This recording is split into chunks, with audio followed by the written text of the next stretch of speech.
오늘은 내 눈 속 들보부터라는 제목 아래 예수님께서 주신 가르침을 되새겨보는 시간을 갖도록 하겠습니다.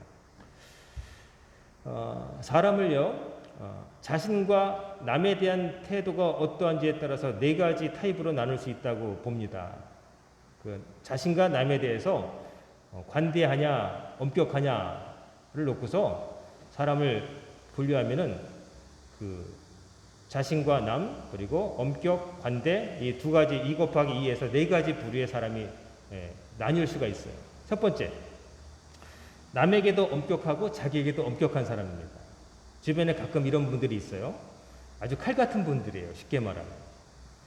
이분들은 어떤 일을 할 때 빈틈이 없어요. 원칙에서 벗어나지 않고 탁 그대로 합니다.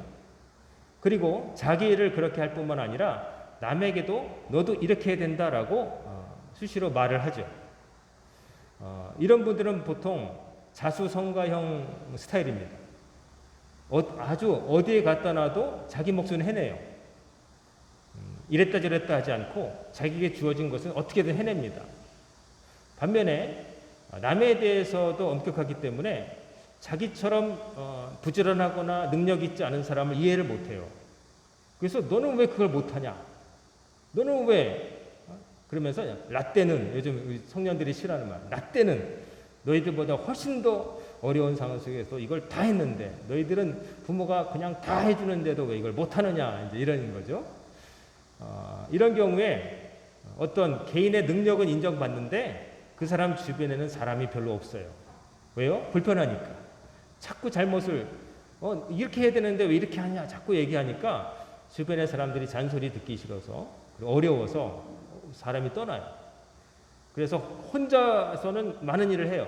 근데 다른 사람과 더불어서 어떤 일을 할 때는 좀 사람들이 그를 존경은 하되 사랑은 하지 않아요. 그런 타입의 사람이 있습니다. 또 두 번째 타입은 완전히 반대죠. 남에게도 너그럽고 자기에게도 너그러운 사람이 있습니다. 남에게 너그러워요. 그래서 남이 좀 실수를 하더라도 그럴 수도 있지. 사람인데. 이렇게 인정해줘요. 그러니까 사람들이 좋아해요. 그런데 자기에게도 너그럽는데 자기에게 너그러운 건 뭐냐면 자기가 실수를 해도 사람이다 그럴 수도 있는 거지. 그거 가지고 뭐 나한테 뭐 그래. 이러면서 자기의 어떤 모자란 부분에 대해서 인정을 안 해요. 그냥 다른 사람도 다 같지 않은가? 다 똑같은데 왜 저러지? 그래요. 그래서 사람들이 좋아는 해요. 근데 어떤 일을 맡기면 맡길 수가 없어요. 그냥 대충 하니까. 사람이 어떻게 완벽할 수가 있어? 아예 자기부터 그렇게 생각하니까 어떤 일에 대해서 좀 더 고민하고 좀 더 다른 길이 없을까 모색하는 걸 귀찮아해요. 그렇게 못한다고 그래요. 그러니까 주변에 사람들은 좋아하지만 사람들이 그 사람을 인정하지는 않아요. 그냥 좋은 사람이야. 그렇게만 말하지 인정하지는 않는 거죠. 그 다음에 세 번째 유형은 남에게는 엄격한데 자기에게는 한없이 너그러운 사람이에요. 이런 사람이 좀 문제예요. 쉽게 말하면 내로남불이에요. 내가 하면 로맨스고 남이 하면 볼륜이라 이런 말 쓰잖아요. 요즘 정치권에서. 내가 잘못하면 그럴 수밖에 없는 이유가 있는 거예요. 그럴 수밖에 없었어 그때. 근데 남이 똑같은 잘못하면 왜 그러는 거야? 정신 안 차려? 그러면서 남에게는 막 싫은 소리 막 해대는 거죠. 나도 그러지 못하면서 남에게는 막 완벽함을 요구하는 거예요. 제일 사람들이 싫어하는 유형이죠. 잔소리꾼. 그리고 자기는 잘하면서 그렇게 얘기하면 그 말이 듣기는 싫어도 저 사람은 워낙 잘하니까 그러면서 저 한번 들으려고 하는데 이런 사람 말은 혐오감만 생기는 거예요. 자기는 엉망을 하면서 남한테만 잘하라고 하는 거예요.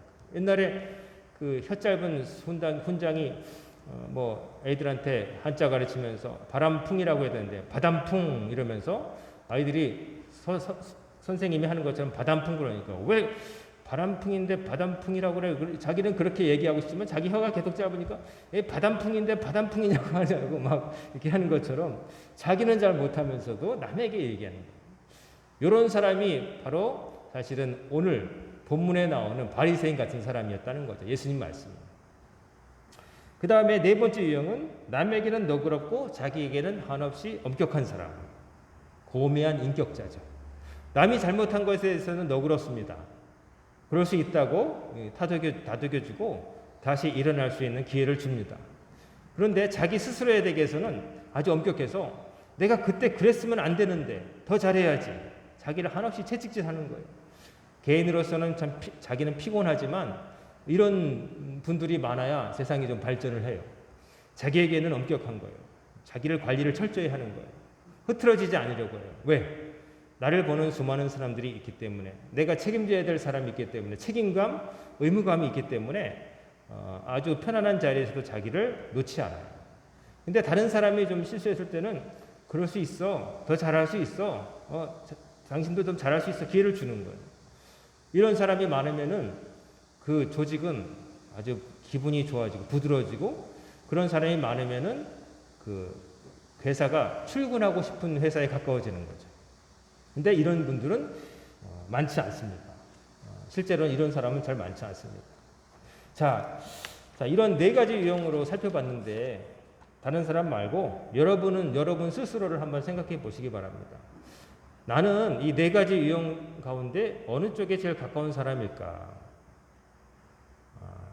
이런 질문을 스스로에게 좀 해볼 필요가 있습니다. 나는 이 네 가지 사람 가운데 어떤 유형에 속하는 사람일까?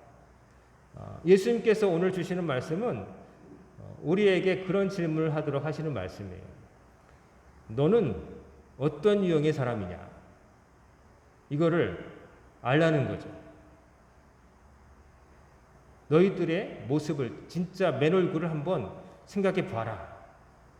바리새인들을 비판하셨지만 실은 듣는 모든 사람들이 되새겨볼 이야기였던 거죠. 오늘 본문에서 예수님께서 이렇게 말씀하시죠. 1절과 2절 보면 비판을 받지 아니하거든 비판하지 말라. 너희가 비판하는 그 비판으로 너희가 비판을 받을 것이요 너희가 헤아리는 그 헤아림으로 너희가 헤아림을 받을 것이니라. 이렇게 돼 있어요. 우리가 보면은 비판을 받지 아니하거든 비판하지 말라. 비판 어떻게 잘못 보면은 우리가 생각할 때 예수님은 우리들어 비판이라는 것을 전혀 하지 말라는 거구나.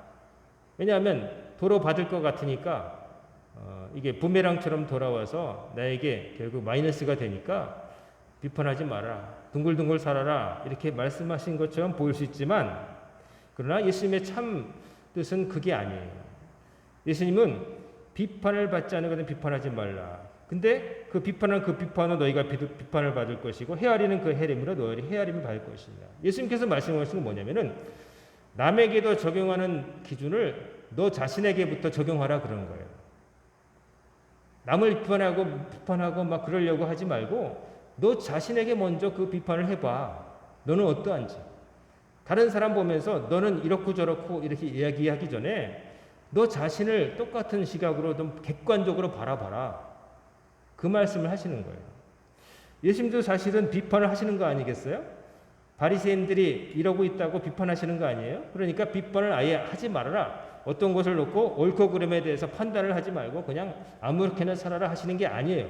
분명히 옳음과 그름은 있어요. 문제는 뭐냐면은 자기가 그르면서 다른 사람의 그름을 지적하는 거. 자기는 안 살피고 맨날 남 얘기만 하는 거. 자기의 모습을 안 살피고 남만 살피고 남에게는 엄격하고 나에게는 너그러운 태도를 말씀하시는 거예요. 그거를 비판하시는 거예요. 그렇게 살지 말라고. 그런 일을 제일 잘했던 사람이 바로 바리새인들이었다는 거죠.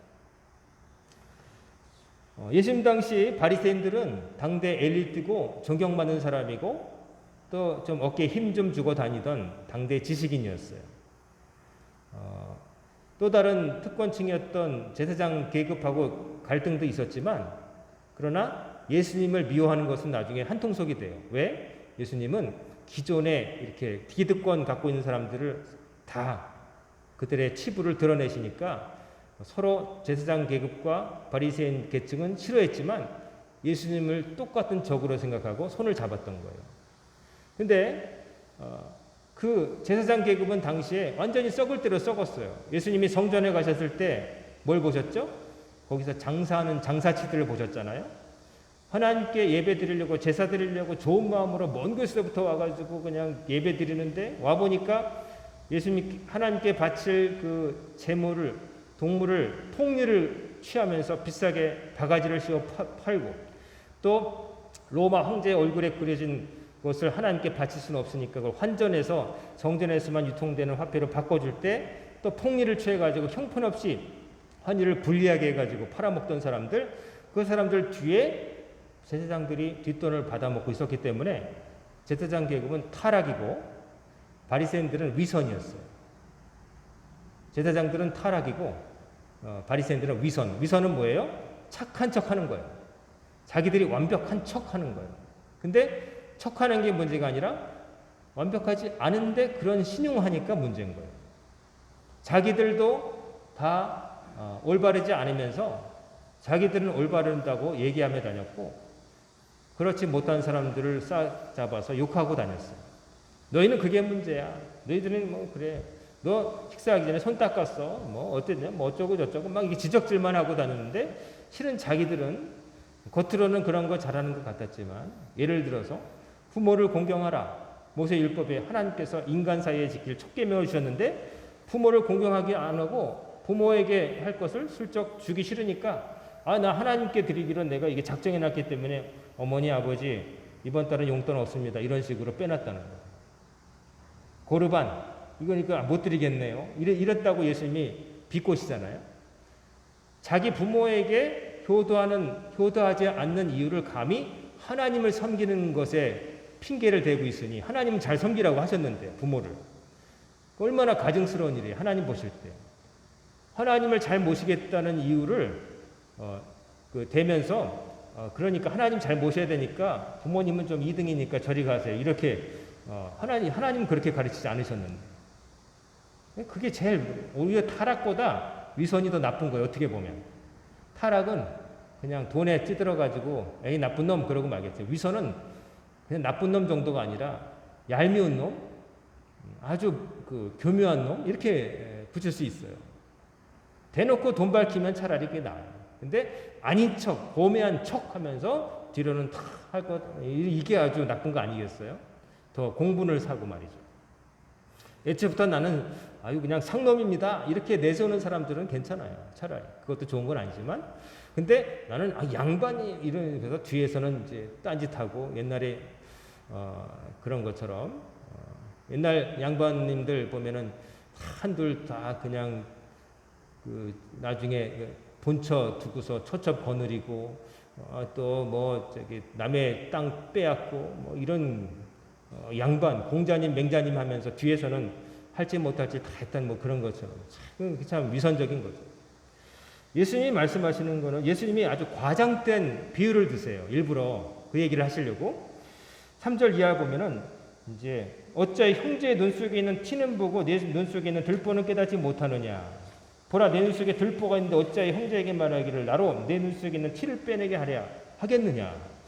예수님이 보실 때 바리새인들이 보통 했던 행동은 자기 눈에는 들보 이런 막대기가 눈 안에 들어있는데 다른 사람 눈에 티 하나 들어있는 걸 가지고 야 너 눈에 티 들어있네 내가 빼내줄게 너 그냥 있으면 안 돼? 라고 말하는 사람과 똑같다는 거예요. 이거는 실제로는 있을 수 없는 일이잖아요. 들보가 이렇게 들어있는 사람이 어떻게 남을 제대로 보겠어요. 들보는 이만하고 티는 남이 볼 수가 없어요. 들어간 사람이나 꺼끌꺼끌해서 아는 거지 남은 볼 수가 없어요. 근데 자기가 남의 눈에 티가 있다고 그러면서 자기도 잘 못 보는 자기 눈에 이만한 게 들어있는데 이런 일은 실제로 있을 수 없지만 넌센스죠.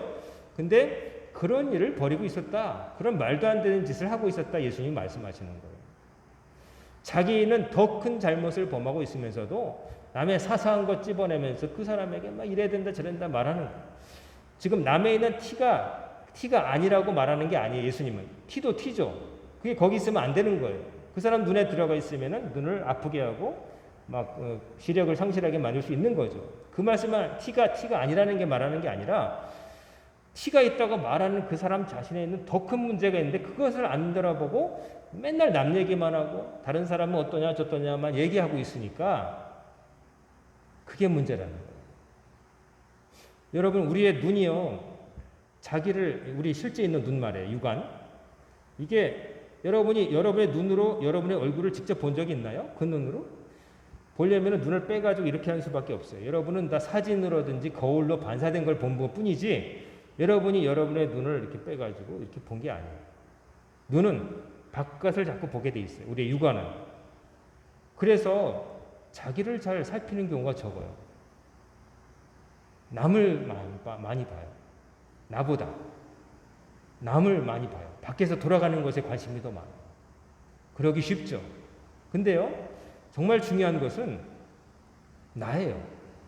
여러분 한 사람 한 사람에게 제일 중요한 것은 다른 사람을 사랑해야 되지만 그러나 가장 중요하고 기본이 되는 것은 여러분 자신이에요. 여러분 자신이 제일 중요한 거예요.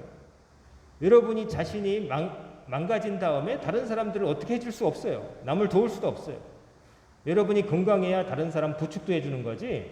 여러분이 막 힘들어가지고 막 비틀거리면서 남을 이게 말이 안 되잖아요. 그래서 예수님이 맹인이 맹인을 인도하는 거 얘기하시잖아요. 안 못 보는 사람이 안 못 보는 사람을 어떻게 인도하겠어요? 한 사람이라도 애꾸라도 한쪽 눈 뜨고 있어야 다른 사람을 이렇게 해줄 거 아니겠어요? 나를 살펴보는 시간이 필요합니다. 교회에 와서 말씀을 들을 때에 그 말씀을 듣고 나는 어떠한가에 대한 생각이 가장 많아야 돼요. 이 설교는 누가 들어야 되는데, 뭐 이런 생각하면 안 돼요. 오늘 하필이면 안무개 집사님 안 나왔는데 그 사람 들어야 되는데, 막 이렇게 생각하면 안 되고, 내 얘기구나. 나한테 하는 말씀이구나. 이렇게 들어야 돼요.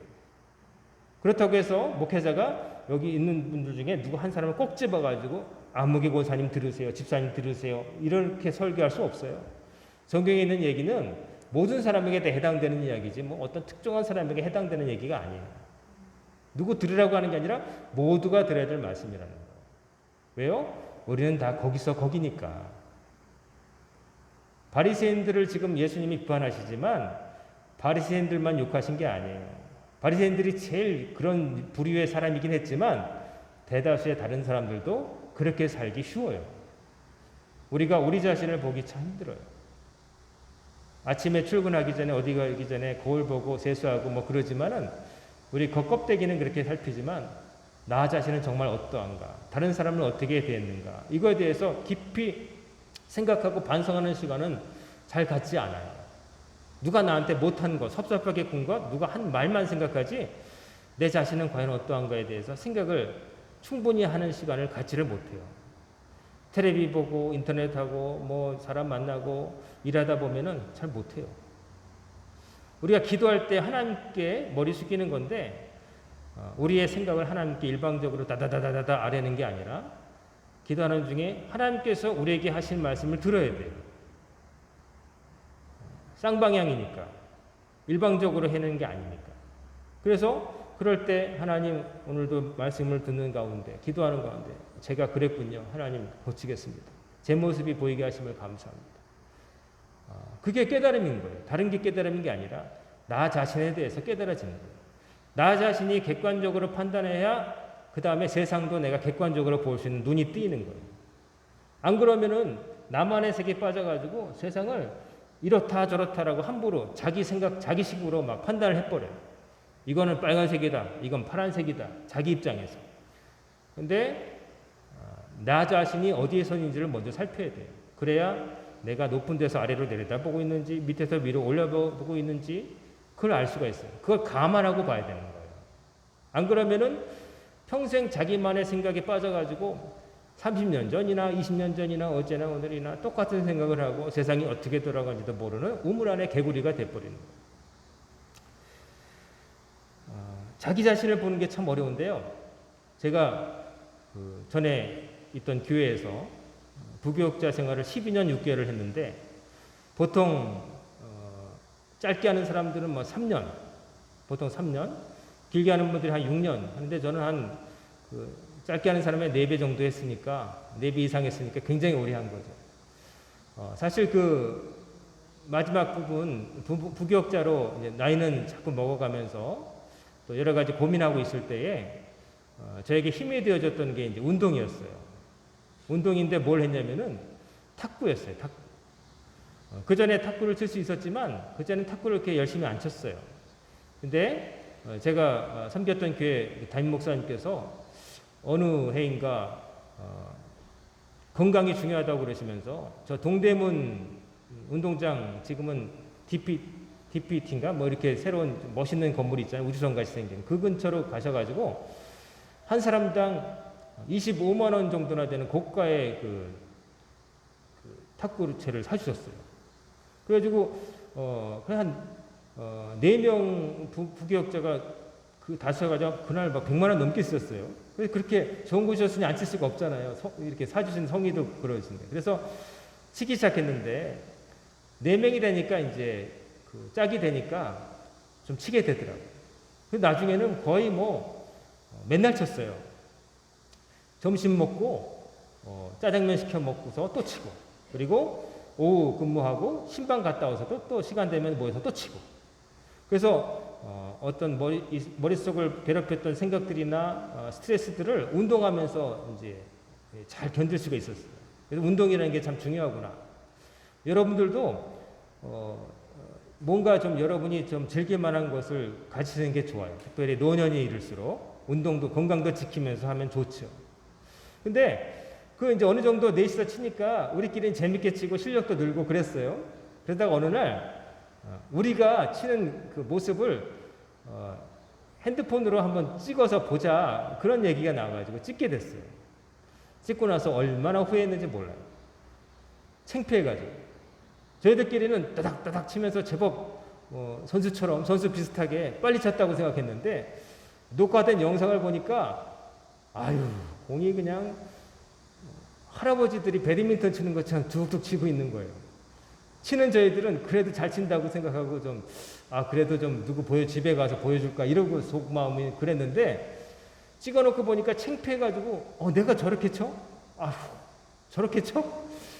봉산 탈춤 추는 것도 아닌데 그냥 이상한 춤으로 막 폼으로 치고 공도 느리고 그냥 아리랑 뽀리고. 그래서 다 지워버렸어요. 그리고 나서 우리 실력을 좀 객관적으로 알게 되었죠. 그 전까지는 좀 잘 치는 줄 알았어요. 정말로. 조금 더 의심 안 하고.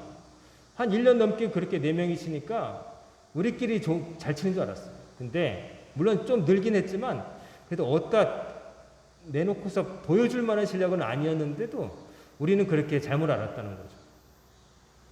잘 치는 사람들의 영상을 보면서 우리랑 비슷하네 생각했는데 우리의 모습을 직접 찍어가지고 비교해 보니까 이건 완전히 비교가 안 되는 거예요. 얼마나 창피했던지 사람이요, 그때 느꼈어요.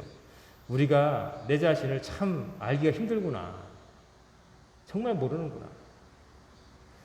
여러분, 우리가 살고 있잖아요. 숨 쉬고 말하고 걸어다니고 내 생계를 위해서 일하고 신앙생활을 하고 특별히 하나님 앞에서 살아가는데 어쩌면 우리는 나는 그런 대로 신앙생활 잘하고 있어. 그래도 세상 사람들보단 낫지. 뭐 여러 가지로 어떻게 보면은 내 자신에 대해서 상당히 긍정적으로 생각하고 살지 모르겠지만 근데 그걸 고지곳대로 그렇게 믿으면 안 된다는 거예요. 나는 어떤 사람인가? 하나님 앞에서 그리고 다른 사람들 앞에서 아까 말한 4가지 부류의 사람 가운데 어떤 사람인가? 나는 나에게 있는 들보, 티인지 들보인지 잘 모르겠지만 그러나 분명히 뭐가 있긴 있을 텐데 그게 뭔지 나의 약점을, 나의 부족한 점을 제대로 알고 사는가? 이거에 대해서 여러분 우리가 다 답을 얻어야 돼요. 그걸 얻지 못하면 나는 잘한다고 생각하고 남에게 막 그냥 이래라 저래라 이렇게 막 이런 사람이 될 수 있어요. 그렇게 되면은 사람도 주변에서 멀어질 뿐만 아니라 자기 자신도 자기도 모르게 점점 혼자의 착각에 빠져가지고 바리새인처럼 살게 되는 것이죠. 참 자기가 자기를 객관적으로 보는 게 그렇게 어렵습니다, 여러분. 정말로 어렵습니다. 어떤 시험에 응시해서 떨어져 보고 내가 여기 안 되는구나 할 때 좌절감도 느끼지만 그때 우리는 깨닫게 되는 거죠. 내가 이만큼 모자랐었구나. 그런 게 없으면은 그냥 한없이 자기에게 후한 점수를 주면서 나는 괜찮아. 나는 괜찮게 살고 있어. 이렇게 오해할지 모르죠. 유럽에 가보면은 충격받는 것 중에 하나가 다른 분은 모르겠습니다. 저는 2004년도에 처음 유럽 갔을 때 거기에 있던 높은 성당이며 뭐 유럽의 뭐 다른 것들에 놀란 게 아니라 솔직히 말하면 인간들의 모습에 보고 놀랐어요. 아니 이탈리아 갔는데 이탈리아 베니스에 가면 그 노젓는 사공들 있잖아요. 그 곤돌라라고 하는 배 거짓말 하나도 안 보태고 지금은 조금 제가 다시 보니까 좀 달라졌는데 그 당시의 충격은 뭐냐면 모든 사공이 다 장동건이에요. 정말로 장동건이 얼굴 요만하고 군산 하나 없고 8등신 9등신이 그런 사람들이 노젓고 있어요. 하다못해 식당에서 알바하는 사람도 장동건이에요. 그냥 그런 얼굴들이 세고 셌어요. 그래서 돌아오면서 무슨 생각했냐면 야, 외모로는 죽었다 깨나도 안 되니까 우리는 무조건 공부해야 된다. 이런 생각을 했어요. 외모로는 될 게 아니더라고요. 그걸 못 봤으면은 우리나라 사람들 뭐 많이 잘생겼고 뭐 이랬을 건데 그렇다고 해서 우리나라 사람들이 못생겼던 게 아니에요. 인종적인 편견을 말씀드린 게 아니라 적어도 우리가 보통 갖고 있는 그 미적 감각에 비춰볼 때 그 면에 있어서는 그 사람들이 우리보다 대충 걸쳐도 모델이에요. 그걸 못 봤으면은 그랬을 텐데 보고 나니까 그 다음부터는 우리나라에 와서 어지간하게 뭐 외모가 뛰어나던 사람 봐도 별로 놀라지를 않아요. 그 이탈리아의 뱃사공 생각이 나가지고 그래서 그냥 사람이구나 그러는 거죠. 그것보다 더 중요한 게 있지 이렇게 된 거죠. 여러분은 우리 광현교회에서 신앙생활 하시잖아요. 광현교회 생활을 하시는데 세상에는 우리 광현교회만 있는 게 아니라 수많은 교회도 있고요. 저 남의 나라에도 있고 수많은 크리스찬들이 있을 거예요. 하나님을 믿는다고 하는 사람도 있을 거예요. 근데 그 사람들 우리가 다 만나지 못하지만 우리가 그 많은 사람들 가운데서 굳이 순위를 매기면 몇 등쯤 할까? 하나님을 잘 믿는 게 상위권일까 중위권일까 하위권일까 한 번쯤은 생각해 봐요. 내가 신앙생활을 정말 모범적으로 하나님에 대한 감사를 느끼고 거기에 걸맞는 충성과 헌신으로 나아가고 있는지 그리고 믿는다고 고백하는 대로 실천하고 살고 있는지를 좀 나 자신을 좀 객관적으로 바라보려고 애써야 된다는 거죠. 그러지 않으면 항상 그 상태. 이 정도면 뭐 그게 어떻게 보면 만족이 되고 평온한 마음인지 모르지만 그러나 성장은 없는 거예요. 더 나아질 수 있는데 내가 지금 완벽한 게 아닌데 내가 아직도 실수를 하고 있는데도 모르고 살 수 있다는 거죠. 사랑하는 성도 여러분, 우리는 다 부족합니다. 예수님께서 말씀하신 거는 다 거기인 너희들끼리 왜 그렇게 누구 못하고 누가 잘한다고 물고 뜯고 싸우느냐 평화롭게 지내라 라고 하시는 정도가 아니라 세상에 많은 모든 너희들은 하나님 앞에서 너 자신부터 살펴가지고 신앙생활 잘하고 있는지 천국을 향해서 올바른 길로 가고 있는지 너 자신을 살펴라 그 말씀을 하시는 거예요. 그저 두루뭉실 좋은 게 좋지 하면서 뭐 감싸고 뭐 그런 정도 말씀하시는 게 아니라 한 사람 한 사람에게 다 말씀하시는 거예요. 바리새인에게만 말씀하시는 게 아니라 숨쉬어 인간의 인두껍을 쓰고 살아가는 모든 인생들이요 하나님 앞에서 네 맨 얼굴이 어떠한지를 그걸 먼저 살펴라. 그게 제일 중요한 거고 그 다음은 나머지는 나중 것이다. 그 얘기를 하시는 거예요. 다 중요한 거지만 다른 사람의 잘못을 알려주고 도와주는 것도 의미 있고 중요한 일이지만 그게 무의미하다는 게 아니라 그러려면 그런 좋은 일을 하기 위해서라도 내 자신이 먼저 잘 하나님 앞에 서야 되는 거예요. 그래야 누구에게 뭐 어떤 것이 옳은지 그런지 가르쳐 줄 수 있지 않겠어요. 오늘도 주님 앞에 나오셨습니다. 내 눈 속 들보부터 저도 이렇게 말씀드렸지만 제 들보부터 살펴야겠다 이 설교를 준비하면서 많이 생각해 봤습니다. 제가 탁구 치는 모습을 영상으로 보지 못했더라면 내가 그렇게 형편없이 치는 줄 몰랐던 건데 하나님 말씀을 여러분 그렇게 삼으시라는 거예요. 하나님 말씀을 통해서 여러분 자신을 비춰보시고 요셉은 어땠는지 다윗은 어땠는지 또 누구는 어땠는지 예수님은 어떻게 살아가셨는지 그것을 보시면서 부지런히 여러분 자신을 하나님의 사람답게 갈고 닦으시고 날마다 나아지시는 여러분과 제가 되기를 주의 이름으로 축원합니다. 아멘. 기도하겠습니다. 사랑과 은혜가 충만하신 아버지 하나님, 오늘도 저희들을 아버지 앞으로 불러주셔서 저희들의 들보에 대해서 생각하게 하심을 감사드립니다. 저희들의 눈 속에 있는 들보를 먼저 발견하게 하시고 그것을 치우게 하심으로 세상을 바르게 볼 수 있는 눈을 갖게 하시고 다른 사람들도 올바른 길을 인도하시는 데까지 나아갈 수 있도록 도와주시옵소서. 한 주간도 주님께 맡깁니다. 오늘부터 시작된 한 주간도 들은 말씀 기억하면서 스스로에게 엄격하고 다른 사람에게 관대한 사람이 되어 살게 하옵시고, 늘 아버지 말씀에 저희들의 모습을 비추어 보고 날마다 거룩해지는 성화의 삶을 살아가는 광인의 성도들이 다 되게 하여 주시옵소서. 이 모든 말씀 우리 주 예수님의 이름으로 간절히 기도드리옵나이다. 아멘.